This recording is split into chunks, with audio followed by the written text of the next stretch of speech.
Assalamualaikum warahmatullahi wabarakatuh.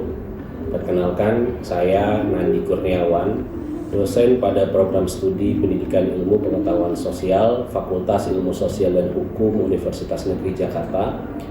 Video ini dibuat dalam rangka melengkapi persyaratan penilaian Serdos gelombang 1 tahun 2025. Untuk itu, izinkan saya untuk mendeskripsikan pernyataan diri dalam unjuk kerja Tridharma Perguruan Tinggi, khususnya bidang pengajaran pada mata kuliah yang saya ampu, yaitu Geografi Regional Indonesia. Mata kuliah Geografi Regional Indonesia memiliki bobot 2 SKS dan termasuk mata kuliah wajib pada program studi pendidikan IPS. Mata kuliah ini wajib diikuti mahasiswa semester 3 yang sudah mengambil mata kuliah pengantar geografi pada semester sebelumnya. Geografi Regional Indonesia membahas tentang karakteristik Indonesia sebagai suatu region, serta pemanfaatan region tersebut untuk peningkatan kesejahteraan masyarakat. Pembelajaran pada mata kuliah ini dilaksanakan dengan menggunakan pendekatan Student Centered Learning atau SCL, yang mana pembelajaran berpusat pada mahasiswa.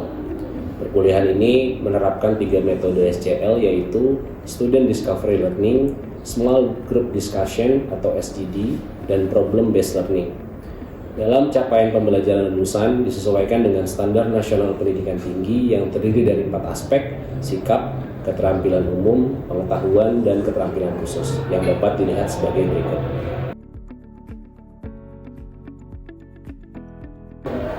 Dari CPL tersebut diturunkan menjadi CPMK sebagai berikut.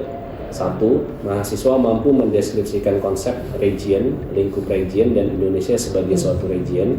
2. Mahasiswa mampu menjelaskan kondisi fisiografis Indonesia. 3. Mahasiswa mampu menganalisis hubungan keruangan masing-masing lokasi Indonesia serta kondisi kemaritiman Indonesia. 4. Mahasiswa mampu menganalisis lokasi, sosio-kultural, dan kaitan keruangannya.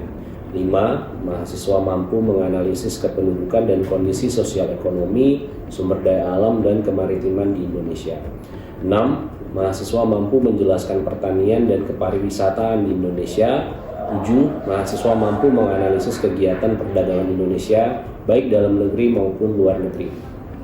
Kemudian dari CPMK tersebut dikemas menjadi 16 kali pertemuan, di mana pada pertemuan dibagi menjadi 14 pertemuan pembahasan materi, dan pertemuan ke-8 untuk ujian tengah semester, dan pertemuan ke-16 untuk ujian akhir semester. Materi perkuliahan terdiri dari materi berikut. Dalam menyusun materi perkuliahan, saya menggunakan beberapa referensi, diantaranya adalah berikut cuplikan kegiatan pembelajaran yang ada di kelas secara luring. Baik, Assalamualaikum warahmatullahi wabarakatuh. Waalaikumsalam warahmatullahi wabarakatuh. Selamat siang semuanya. Apa kabar semua mahasiswa?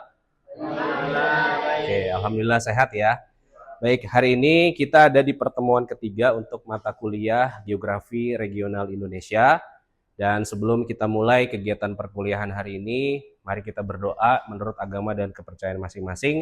Mudah-mudahan apa yang kita pelajari hari ini bermanfaat untuk kita ke depan. Berdoa dimulai.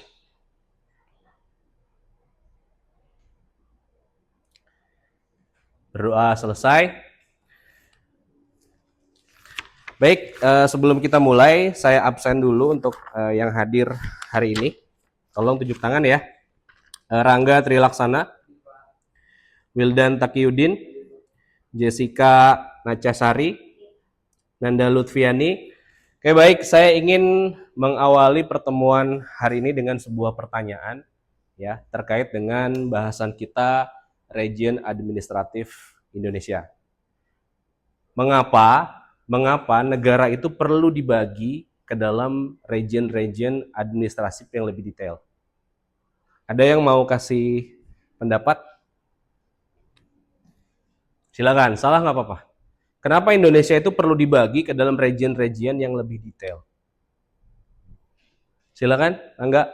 Karena bentuk negaranya kepulauan, jadi kalau misalnya diatur dalam satu doang agak lebih sulit mungkin kali aja, jadi bentuknya region. Oke, beri aplaus buat Rangga. Oke. Ada lagi yang mau kasih pendapat? Rafia?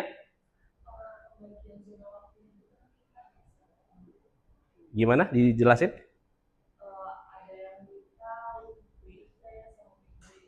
Oke, berarti untuk kepentingan atau keperluan waktu, zona waktu. Oke, baik. Jadi betul apa yang dikatakan oleh Rangga dan Alvia bahwa penentuan region suatu negara ya ke dalam berbagai region-region yang lebih kecil ditujukan untuk kepentingan-kepentingan politik, kepentingan negara, pengaturan sumber daya dan hal-hal yang lain di dalam bidang kependudukan, terutama masalah administrasi pengaturan negara tersebut. Makin kompleks negaranya, maka akan makin banyak pula region-region yang terbentuk. Oke, sampai sini paham? Oke. Kemudian dalam bahasan konsep mata kuliah kita, bahasan administrasi ya menjadi bagian yang nomor 2 setelah terbentuknya region. Jadi setelah kita memahami apa itu region, bagaimana klasifikasinya, maka kita akan langsung masuk ke dalam implementasi region dalam negara Republik Indonesia. Nah, bisa dilihat bahwa secara administratif Indonesia ini, negara region Indonesia ini dibagi ke dalam turunan yang hierarkinya bisa dilihat seperti ini. Jadi di bawah negara ada yang namanya provinsi, kemudian di bawah provinsi ada kabupaten atau kota, kemudian di bawahnya lagi ada kecamatan, kemudian di bawahnya lagi ada kelurahan atau desa. Di bawahnya lagi kira-kira ada nggak setelah desa? Dusun ya, dusun, kemudian di bawahnya lagi ada RW, ada RT, ada rumah tangga. Artinya ya, hierarki yang dibuat di sini ini berdasarkan administratif negara ya secara resmi. Namun di bawahnya lagi kita masih bisa melihat ada pembagian-pembagian yang lebih detail, bahkan sampai skala rumah tangga. Ya, bahkan kalau kita mau lebih detail lagi, rumah kamu itu terbagi dalam region-region nggak? Apa misalnya? Ada kamar, ya, dapur, kamar mandi. Itu juga kan sebetulnya region-region yang dibentuk ya dalam tatanan rumah ya. Nah, bahkan negara pun juga memiliki region yang cukup lebih kompleks. Nah, posisi pembahasan kita hari ini dalam peta konsep ini berada di bagian wilayah administratif yang akan membagi bagaimana Indonesia terbagi atas region-region yang lebih detail. Nah, maka tujuan pembelajaran hari ini yang pertama ya, mahasiswa mampu mengidentifikasi regionalisasi yang ada di Indonesia. Yang kedua, mahasiswa mampu menganalisis dampak dan regionalisasi yang ada di Indonesia itu. Artinya setelah kita tahu regional terbagi-bagi, nah kira-kira dampaknya apa bagi kehidupan atau kelangsungan masyarakat yang ada di Indonesia. Baik, ini peta negara apa? Indonesia. Tahu dari mana ini negara Indonesia?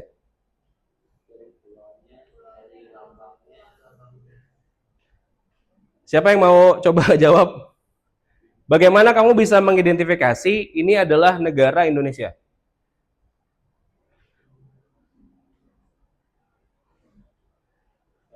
Silakan, Gito. Iya, kalau kenapa kita bisa identifikasi ini negara Indonesia, bisa dilihat dari pulaunya. Pulau-pulau tersebut merupakan pulau yang ada di negara Indonesia dan juga lambang Garuda itu merupakan lambang dari negara Indonesia. Terus juga bisa dilihat dari skala yang ada di itu, dan masih banyak lainnya yang dari gambar ini yang menjelaskan kalau ini merupakan pulau dari negara Indonesia. Oke, baik, terima kasih Anggito ya, beri plus untuk Anggito. Pertama, ya kalau kita mau mengidentifikasi Indonesia ini sebagai suatu region, ya, maka region ini harus memiliki identitas, harus mempunyai jati diri yang asal usul dan penjelasannya juga jelas. Ya, misalnya kalau saya tanya alamat rumah kamu di mana, maka kamu akan menyebutkan nama jalan, RT, RW, kelurahan, kecamatan, kabupaten, satu lagi apa? Kode pos. Oke. pada mata kuliah pengantar geografi, kita bisa membagi bahwa posisi suatu tempat di permukaan bumi itu namanya adalah konsep letak, ya. Terbagi dua, ada letak absolut, ada letak relatif, ya. Nah, sekarang kalau tadi alamat yang kamu sebutkan itu kita bagi dua, manakah yang menjadi lokasi absolut, manakah yang menjadi lokasi relatif? Ada yang mau berpendapat? Silakan Nagito. Tadi lokasi absolutnya yang dijelasin kalau misalnya jalan, alamat, RT, RW, kode pos, kecamatan, sama provinsi. Oke, kalau lokasi relatifnya? Kalau relatif itu balik lagi ke daerah tersebut, misalnya rumah saya di samping rumah Cat Hijau, terus juga depannya lapangan.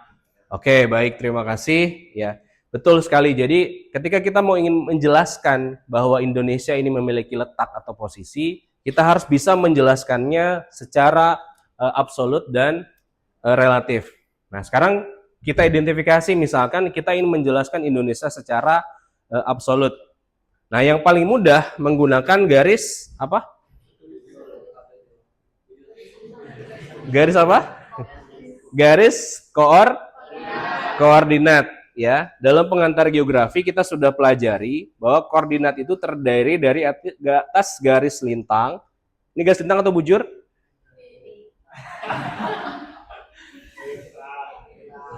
Garis bujur, garis lintang. Oke, kita ulang sedikit ya. Ini namanya garis bujur, ini namanya garis lintang. Fungsinya agar kita memiliki ketepatan koordinat, agar batas-batas negara itu memiliki batas yang jelas dengan negara lain. Artinya, ya, ketika ada persengketaan mengenai batas wilayah, kita bisa mengklaim ini negara kita atau bukan, batasnya dilihat dari koordinat tersebut. Nah, karena ada dua garis koordinat, yang pertama, ada yang ingat garis letak astronomis atau letak koordinat Indonesia? 6 derajat.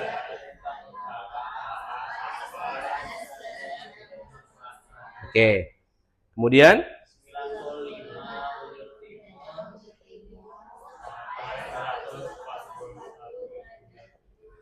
Oke.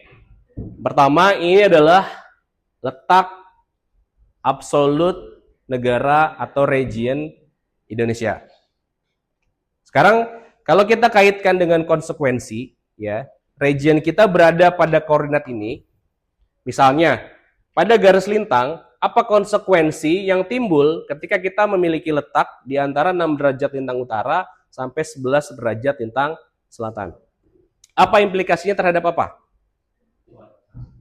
Terhadap iklim. Apa iklim negara kita? Oke.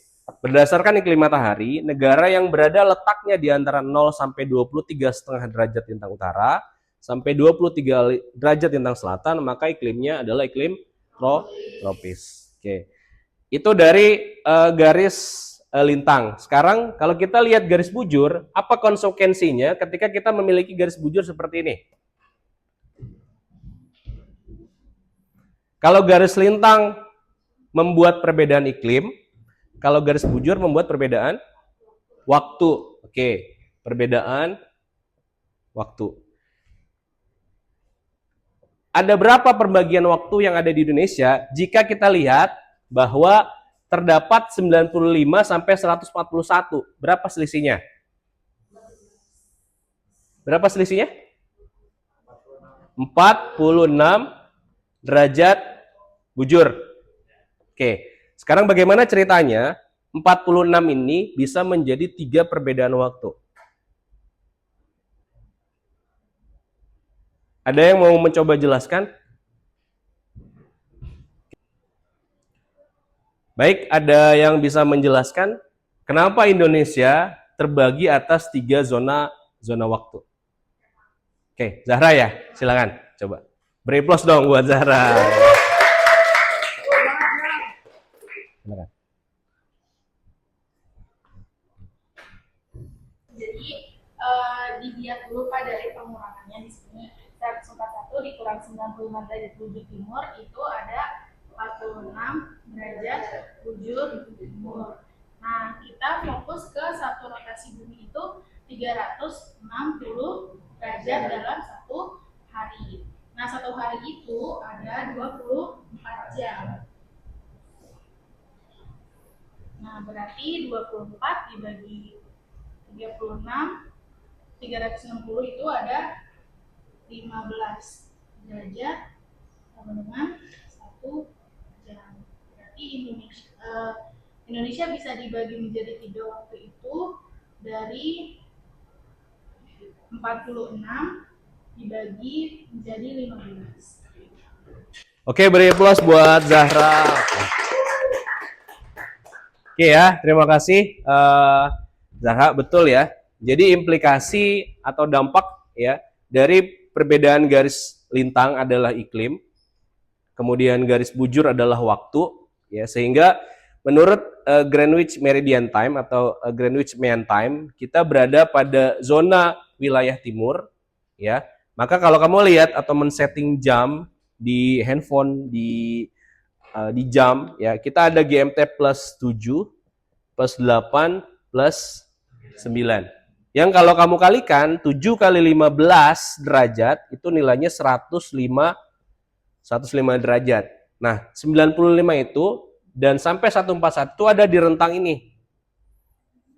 Artinya, kalau ada plus 7, kita selisih 7 jam dengan kota Greenwich atau London, ya, London penentuan waktu dunia. Nah, plus 8 artinya menunjukkan tambah 1 jam dan seterusnya. Baik, sampai sini ada pertanyaan? Ini Pak, ini Boleh. langsung. Kenapa ada yang waktunya cuma sebentar ke 6 malam, terus ada yang waktunya lebih lama, Pak? Oke. Baik, terima kasih Rangga ya. Terkait dengan perbedaan waktu di dunia gitu. Nah, kalau ini kaitannya bukan dengan garis lintang dan bujur, namun terkait dengan posisi suatu negara itu di permukaan bumi. Oke, pertama begini. Dalam istilah iklim ada namanya gerak semu matahari. Jadi bumi sebetulnya berada dalam posisi yang tidak tegak lurus tapi miring terhadap sumbunya. Jadi ini kutub utara, ini kutub selatan, ya. Nah, yang benar, bumi mengelilingi matahari atau matahari yang mengelilingi bumi? Nih, namanya apa? Revolusi, ya. Bumi mengelilingi matahari. Nah, ketika bumi mengelilingi matahari, anggaplah kita memiliki 4 posisi. Misalkan ini matahari.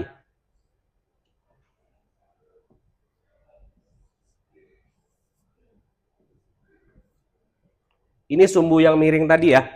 Ini sumbu yang miring tadi. Ya, ini kutub utaranya, kutub selatan. Nah, ketika bumi berevolusi terhadap matahari, berapa waktu yang dibutuhkan? Setahun 365 hari. Baik. Lihat, ada 4 posisi penting yang akan menentukan ya perubahan musim di beberapa tempat di dunia. Misalkan, ketika posisinya di sini, ya, matahari, bumi terhadap matahari, buminya berotasi ya, berputar ya, berputar. Lihat, yang kena matahari belahan bagian mana? Selatan. Bagian utaranya? Tidak. Nah, maka pada momen ini belahan bumi selatan mengalami siang lebih panjang, belahan bumi utara mengalami malam yang lebih panjang. Karena matahari menyorot ke belahan bagian selatan, ya. Kemudian nanti dia berpindah. Ya, lihat pada posisi ini terbalik. Lihat, yang kena matahari bagian mana? Utara. Sementara bagian yang gelap bagian terbalik. Pada saat belahan bumi utara mengalami musim panas, ya di sini, belahan bumi selatan mengalami musim selatannya jadi dingin. Di posisi ini belahan bumi utara mengalami musim dingin. Di sini musim panas karena perputaran itu. Nah, Indonesia karena letaknya ada di tengah, kita tidak terlalu terimbas terlalu besar terhadap perubahan itu. Mungkin hanya berubah sedikit. Misalnya, Jakarta ini berada pada belahan bumi utara atau selatan? Kalau lihat khatulistiwanya di sini, ini khatulistiwa, belahan bumi selatan, ya. Berarti ya, kita akan mengalami musim panas atau mengalami matahari lebih banyak pada saat belahan bumi selatan mengalami matahari yang lebih banyak. Makanya kamu pernah lihat maghrib, kenapa ada yang lebih dari jam 6, ada yang kurang dari jam 6. Kalau maghribnya lebih dari jam 6 sore, berarti posisinya begini. Kalau maghribnya kurang dari jam 6 sore, berarti posisinya di sini. Nah, beruntungnya negara kita karena letaknya di khatulistiwa, kita tidak terlalu terimbas terhadap pergerakan ini. Artinya, selisih antara siang dan malamnya ya nggak terlalu ekstrem, mungkin 12 jam, 30 menit atau sebaliknya. Beda dengan negara-negara lain yang berada di wilayah yang lebih ekstrim, misalnya Norwegia, dia 4 jam siang, 20 jam malam. Untuk 6 bulan pertama. 6 bulan berikutnya akan terbalik. 20 jam siang, 4 jam malam. Oke, jelas? Baik, kita kembali ke bahasan terkait dengan regionalisasi yang ada di Indonesia. Tadi kita sudah singgung bahwa ada pembagian provinsi, kota atau kabupaten, kecamatan, kelurahan atau desa, ya. Kemudian di bawahnya lagi ada RT dan RW. Oke, data tahun 2025 ya, saat ini kita dibagi menjadi 38 provinsi. Oke. Nah, maka ya kamu harus bisa memahami bahwa provinsi-provinsi yang terbentuk tentu dibangun atau diperuntukkan untuk memenuhi kebutuhan sumber daya, baik sumber daya alam dan maupun pengaturan-pengaturan lain yang sifatnya untuk memenuhi kebutuhan masyarakatnya. Dan 6 provinsi yang paling baru semuanya ada di Papua. Artinya Papua adalah beberapa provinsi termuda yang terbentuk ya karena wilayahnya cukup besar.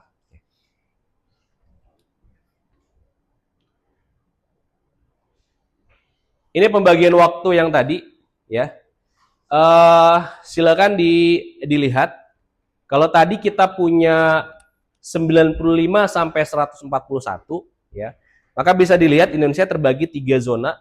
Berarti ini plus berapa? Plus 7, plus 8, plus 9. Sesuai dengan GMT ya. Ini Greenwich Meridian Time-nya di sini. Kemudian plus 1, plus 2, plus 3, plus 4, plus 5, plus 6, plus 7, plus 8. 9, 10, dan seterusnya. Oke, sampai sini paham? Oke. Baik, setelah ini kita akan mengadakan diskusi kelompok ya. Dan saya berharap ya diskusinya berjalan dengan baik. Silahkan kamu curahkan pendapat kamu terkait dengan tema yang mau kita bahas. Oke, pertama silahkan bagi kelompoknya menjadi 3. Silahkan kumpul per kelompok dulu. Oke, baik, kelompoknya sudah terbentuk. Baik, kita punya satu pokok bahasan terkait dengan regionalisasi waktu yang tadi sempat kita bahas ya. Temanya adalah apakah Indonesia perlu menggunakan satu zona waktu? Ya, saya ulangi, apakah Indonesia perlu menggunakan satu zona waktu? Beberapa tahun yang lalu sempat ada wacana bahwa Indonesia akan dilebur menjadi satu zona waktu. Jadi tidak ada WIB, tidak ada WITA, tidak ada WIT. Ya.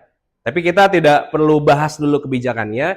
Saya ingin kamu dalam kelompok ya, silahkan diskusikan untuk menjawab 3 pertanyaan ini.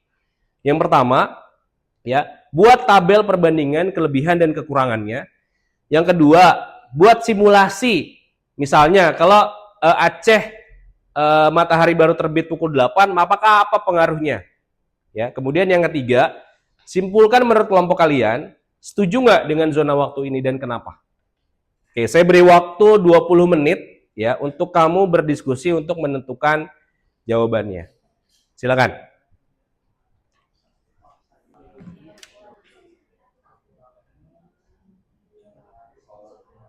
Baik, waktu 20 menitnya sudah habis ya. Gimana? Sudah didiskusikan semuanya? Oke, baik. Saya akan berikan setiap kelompok untuk memaparkan hasil diskusinya. Mungkin dimulai dari kelompok 1 dulu, silakan. Ya, silakan. Untuk diskusi kelompok kami, yang pertama terkait perbandingan kelebihan dan kekurangannya. Untuk kelebihan terkait Indonesia perlu menggunakan satu zona waktu itu, kelebihannya yaitu penerapan satu zona ini dapat menyederhanakan sistem administrasi, bisnis, dan juga komunikasi antar wilayah, Pak. Lalu perusahaan nasional juga akan lebih mudah dalam mengatur jadwal kerja dan rapat lintas cabang tanpa harus menyesuaikan 3 zona yang berbeda seperti WITA, WIP, dan juga BIM. Selain itu, penyatuan zona waktu dapat memberikan citra simbolik akan kesatuan bangsa dalam kerangka NKRI yang utuh. Namun untuk kekurangannya terdapat sejumlah kekurangan yang signifikan, yaitu terkait posisi matahari. Sehingga perubahan ini dapat menyebabkan ketidaksesuaian antara waktu resmi dan juga waktu biologis masyarakat. Jika seluruh Indonesia menggunakan satu zona waktu, misalnya WITA yang ada di Sumatera atau Jawa akan mengalami pagi yang terlambat. Seperti lebih awal di pukul 4.30 atau jam 5. Secara waktu itu dapat memaksa anak-anak sekolah atau pekerja lebih beraktivitas di waktu yang gelap. Untuk yang kedua, simulasi dampak, misalnya jika di Aceh matahari baru terbit pukul 8, apa pengaruhnya? Karena di Aceh misalnya biasanya pagi harinya itu jam 4, kalau misalnya diubah atau jadi satu zona waktu di pukul 8 itu dapat mempengaruhi sistem pendidikan. Misalnya anak-anak harus lebih telat yang biasanya bangun pagi jam 5 atau 6, dan yang para pekerja juga. Untuk yang ketiga, simpulkan pendapat dari kami tentang setuju Anda dengan ide satu zona waktu ini, kami kurang setuju karena waktu sholat akan berubah juga, waktu bekerja, hingga pendidikan seperti sekolah. Oke, beri aplaus untuk kelompok 1. Oke, ada yang pendapatnya beda? Oke, nanti kita diskusikan ya. Oke, kita lanjut ke kelompok 2. Oke, baik, kita sudah melaksanakan diskusi kelompok ya, dan ada beberapa hal yang tadi sudah kita simpulkan bersama, ya kan. Nah, setelah ini silakan kita kerjakan kuisnya untuk menguji kemampuan kita secara kognitif tentang materi hari ini. Silakan dibuka handphonenya, kemudian di scan barcode-nya. Kerjakan ya sendiri dengan pemahaman sendiri, dengan pengetahuan sendiri. Ya. Oke, waktunya hanya 10 menit, jadi tolong optimalkan waktu yang ada untuk dikerjakan. Oke. Baik, sekian para mahasiswa sekalian, materi untuk perkuliahan kita di pertemuan 3 hari ini. Ya, sudah banyak yang kita bahas. Semoga apa yang tadi kita bahas, kita diskusikan, bisa kita implementasikan dalam kehidupan kita sehari-hari. Dan tentunya bisa bermanfaat untuk Anda semua ketika nanti mengajar di sekolah sebagai guru ya, ataupun sebagai pendidik di tempat yang masa yang akan datang. Saya akhiri, mohon maaf apabila ada kekurangan. Wabillahi taufik wal hidayah. Wassalamualaikum warahmatullahi wabarakatuh. Oke. Demikianlah pernyataan diri dosen dalam unjuk kerja Tridharma Perguruan Tinggi yang dapat saya sampaikan. Terima kasih atas perhatian yang diberikan. Wassalamualaikum warahmatullahi wabarakatuh.